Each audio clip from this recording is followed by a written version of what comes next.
Bonjour tout le monde, ici Emeline Dion en direct de chez moi. Moi aujourd'hui je vais vous parler d'un auteur que j'ai récemment découvert. Il s'agit de Guillaume Musso.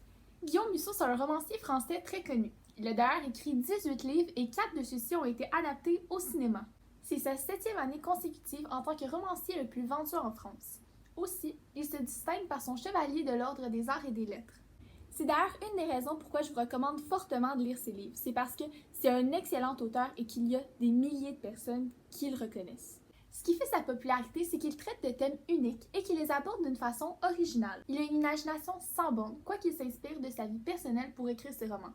Tout particulièrement pour le premier roman que je vais vous présenter, qui s'intitule « Et après ». C'est le deuxième roman écrit par l'auteur et il est publié en 2004. Et après, c'est l'histoire de Nathan, qui lorsqu'il avait 8 ans, s'est noyé dans un lac, pour ensuite, quelques minutes plus tard, revenir à la vie. L'histoire se déroule 20 ans plus tard, lorsque Nathan est maintenant un brillant avocat new-yorkais et qu'il essaie de se reconstruire après son divorce. C'est là qu'un mystérieux médecin fait irruption dans sa vie et que Nathan réalise qu'il doit découvrir pourquoi il n'est pas mort le jour de sa noyade. C'est un roman que moi et les millions de lecteurs qui l'ont lu ont particulièrement apprécié à cause du suspense et du mystère qui rôde autour de la mort de Nathan. En effet, tout ce mystère faisait que j'étais tout simplement pas capable de poser le livre parce que je voulais savoir absolument la fin. Lire ce livre-là, c'est vraiment une expérience incroyable parce que ça permet de lire une histoire qui traite la mort d'une manière complètement différente de ce qu'on voit d'habitude. Et je pense que la mort, c'est un sujet qui est plutôt tabou et je trouve que l'aborder de cette façon-là, c'est vraiment une belle façon et je vous recommande fortement de lire ce roman-là pour cette raison-là. Et si vous êtes un fan de cinéma, je vous recommande aussi le film qui a été inspiré par le livre. Le deuxième livre dont je vais vous parler, c'est Central Park. C'est le 11e roman de Guillaume Musso qui est paru le 27 mars 2014. Selon les estimations, il aurait été vendu à plus de 74 000 copies en seulement 3 jours, pour un total de 570 000 copies. Et c'est pas pour rien, c'est parce que ce livre-là est juste captivant. Je pense que ce serait vraiment triste de passer sa vie sans lire ce livre-là parce que c'est vraiment du bonbon et c'est un excellent livre. Ce roman raconte l'histoire d'Alice, une jeune policière parisienne, et de Gabriel, un pianiste de jazz américain. Les deux, sans souvenir de la nuit dernière, se retrouvent menottés l'un à l'autre sur un banc de Central Park. Le petit problème, c'est que les deux ne se connaissent pas. En effet, Alice, la veille au soir, faisait la fête avec ses amis sur les Champs-Élysées, tandis que Gabriel, lui, jouait du piano dans un club de Dublin.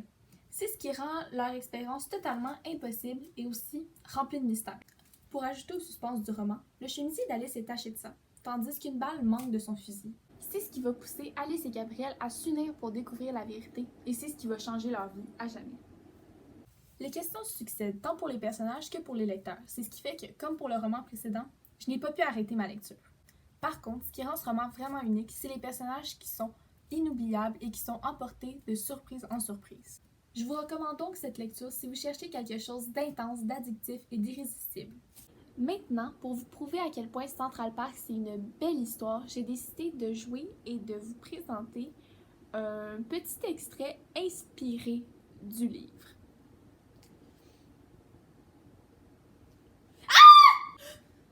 Qui êtes-vous? Je suis où?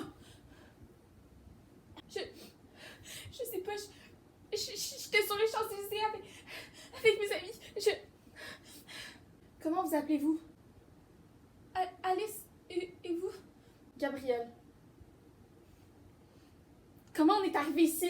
J'en ai aucune idée. Le troisième roman que je vais vous présenter s'intitule La fille de papier. C'est l'histoire de Tom, un écrivain célèbre en manque d'inspiration qui voit surgir dans sa vie l'héroïne de ses romans. Le problème, c'est que Billy, la jeune femme issue de l'imaginaire de Tom, va mourir s'il cesse d'écrire. Bref, La fille de papier, c'est une histoire autant séduisante que mortelle.